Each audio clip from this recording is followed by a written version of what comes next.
dans cette édition spéciale du Culture Mag. Nous recevons aujourd'hui un chanteur qui est aussi un réalisateur et aussi un écrivain et aussi un poète et aussi un slameur. Nous recevons Abd al-Malik. Bonjour Abd al-Malik, merci beaucoup d'être l'invité de ce grand entretien.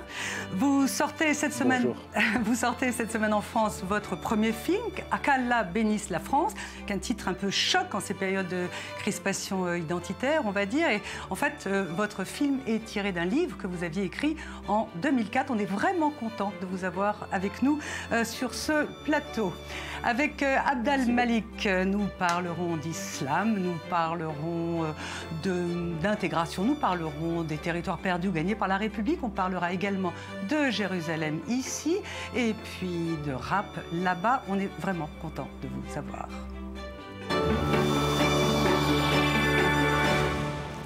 Alors, Abd al-Malik, pour ce premier film que vous avez réalisé, vous avez énormément de presse, on vous a vu partout. Ça raconte quelque chose de la presse française aujourd'hui. À votre avis, pourquoi tout le monde veut vous interviewer, tout le monde veut vous recevoir sur les plateaux? Est-ce que vous pensez que les médias français aujourd'hui ont envie d'entendre quelque chose d'un peu positif sur les banlieues? Je pense que ce n'est pas seulement les médias qui ont envie d'entendre quelque chose de positif. Je pense que justement, des périodes, quand les choses sont difficiles, dans des périodes de crispation, dans des périodes où finalement des politiques sont dans des démarches électoralistes ou populistes, où les gens finalement, on se retrouve face à des intellectuels, ou en tout cas des gens qu'on considère comme des intellectuels qui mettent de l'huile sur le feu, au lieu de travailler au vivre ensemble et à faire du lien. Je pense qu'on en a besoin, c'est un besoin véritable. Donc à partir de là, les médias sont là. Mais la vérité, c'est qu'il y a quelque chose de profond. Et ce profond, c'est cette envie de réconciliation, cette envie de vivre ensemble. Et c'est important de dire que c'est possible. Et quelque part, j'en suis l'exemple vivant. Alors, Abd al-Malik, c'est votre premier film. Vous y racontez votre parcours. Vous l'aviez raconté donc dans ce fameux livre en 2004. C'est l'histoire d'un jeune enfant congolais, père haut fonctionnaire qui vit avec les allocs, qui s'empresse de quitter sa famille, qui vous laisse avec ses livres, et votre maman qui élève vos frères toute seule. À 6 ans, vous êtes né à Paris. À 6 ans, vous partez à Strasbourg, dans une cité Neuhoff. La nuit, vous êtes une espèce de racaille inhabituelle parce que le jour, vous êtes un élève brillant d'un collège de l'élite de la ville de Strasbourg. Vous avez voulu, dans ce premier film, raconter votre histoire en noir et blanc. Est-ce que c'est pour magnifier votre jeunesse? Est-ce que c'est pour magnifier la cité? Oui, d'une certaine manière. En tout cas, rapport à l'esthétique, il y a cette idée de... Comment dire, je suis un grand admirateur du néoréalisme italien, du travail aussi de Mathieu Kassovitz qui a fait La haine, et d'une certaine manière je voulais reprendre là où lui s'était arrêté d'une certaine manière, mais en réalité c'était aussi pour dire tout simplement que l'humanité ne s'arrête pas aux frontières des cités, l'humanité et la citoyenneté d'ailleurs. L'idée c'est qu'on ait l'impression comme ça d'être dans une vision finalement du langage médiatique où les choses sont souvent malheureusement binaires comme ça, et de montrer par l'image ce côté noir et blanc. On a l'impression qu'on est dans quelque chose de binaire, et puis petit à petit on dépasse le cliché, petit à petit on dépasse l'image médiatique, petit à petit on dépasse la réflexion sociologique, petit à petit on dépasse le fait divers d'une certaine manière, pour se rendre compte que dans les cités, c'est des êtres humains comme partout, qui rêvent, qui ambitionnent, qui sont tristes, etc. Voilà, heureux, et il y a cette idée-là. Alors, vous avez tenu à faire jouer d'anciens camarades de la cité dans votre film, aux côtés d'acteurs un peu plus connus, surtout celui qui incarne votre personnage. Pourquoi vouloir, je ne sais pas, mettre le pied à l'étrier à vos anciens camarades de la cité du Neuhoff à Strasbourg?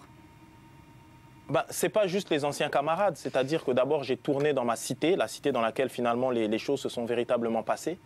Et pour moi c'était important de dire d'une certaine manière que voilà, se réapproprier son langage, c'est se réapproprier son destin. Alors évidemment, il y a ces acteurs, des acteurs amateurs qui viennent de mon quartier, mais il y a aussi ceux qui s'occupaient à la cantine, c'était les mamans de la cité, à la sécurité, c'était des gens de la cité, une partie de la régie, c'était les gens de la cité, une partie de la production, c'était des gens de la cité. Et ça, c'est important, c'est se dire qu'on va se raconter nous-mêmes pour une fois.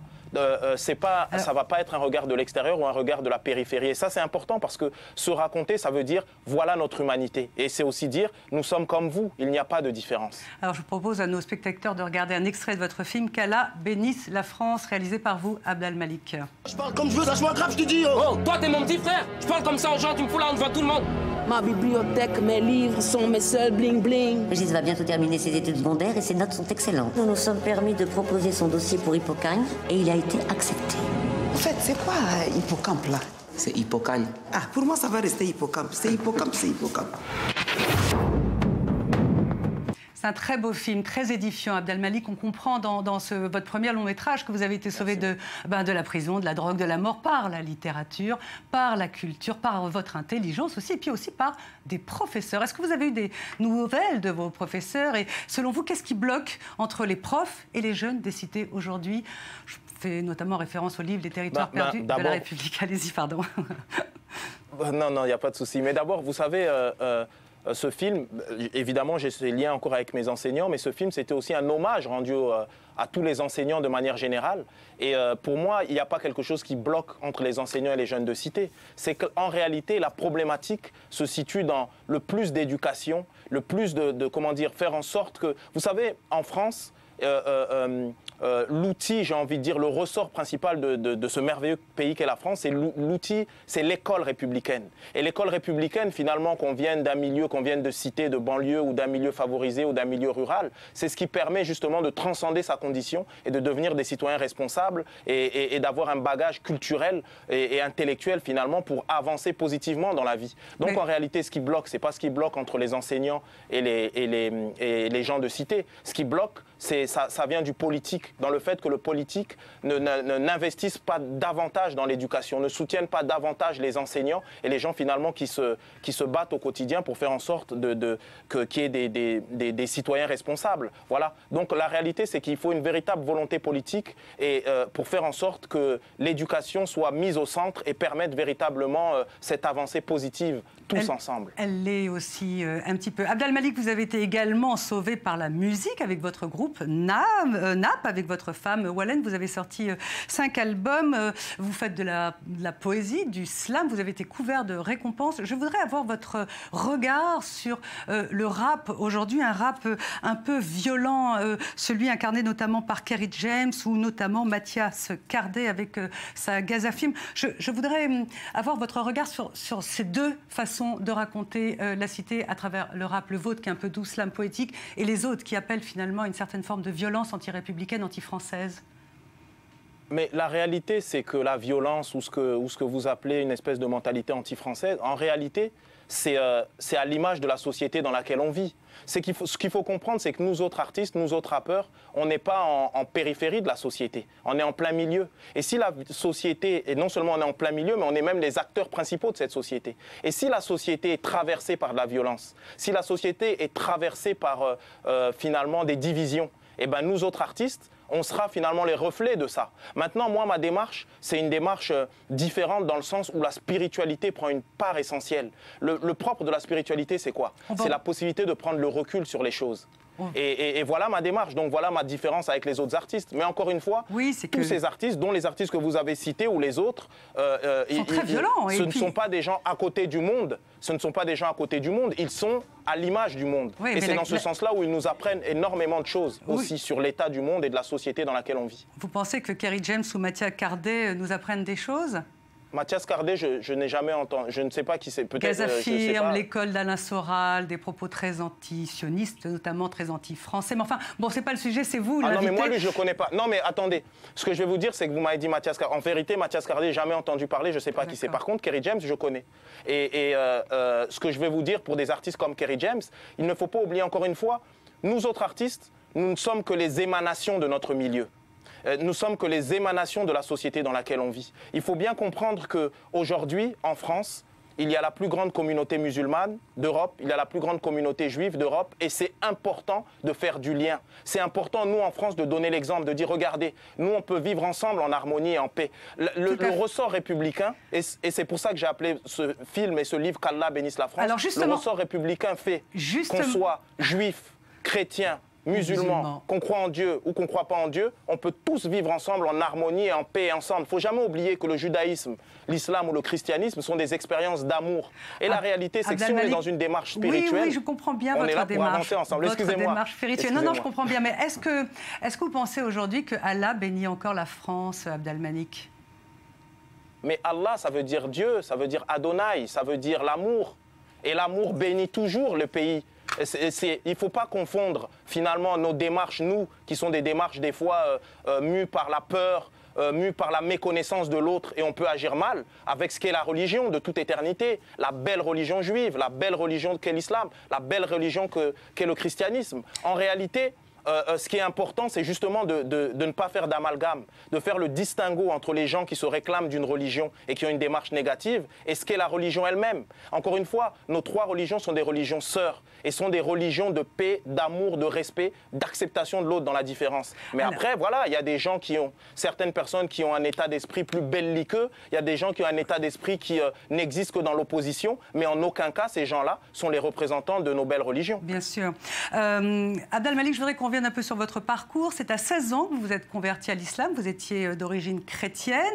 Un islam au début très radical. Vraiment, l'Occident, c'était la grande graine. Et puis ensuite, vous avez évolué vers le soufisme, qui est une branche, on va dire, peut-être plus mystique de l'islam. Qu'est-ce que vous avez envie de dire à ceux qui, par exemple, dans les cités s'engagent dans la djihad? Qu'est-ce que vous auriez envie de leur dire? D'abord, il faut bien comprendre que le soufisme n'est pas une branche mystique de l'islam. Le soufisme, c'est l'islam et l'islam, c'est le soufisme.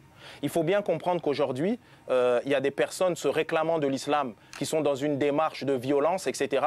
Ce n'est pas l'islam. L'islam, c'est à l'exemple, finalement, du prophète de l'islam et de tous les grandes figures de l'islam qui ont traversé les âges, jusqu'aux grands maîtres spirituels qu'on peut voir aujourd'hui. C'est le djihad, le vrai djihad, c'est le combat contre sa propre bêtise, contre son ignorance, contre ce qui va faire qu'on sera opposé à nos frères d'autres confessions ou à nos frères qui ne croient pas en Dieu. Il faut comprendre que la spiritualité véritable, elle nous fait prendre conscience que l'être humain est sacré.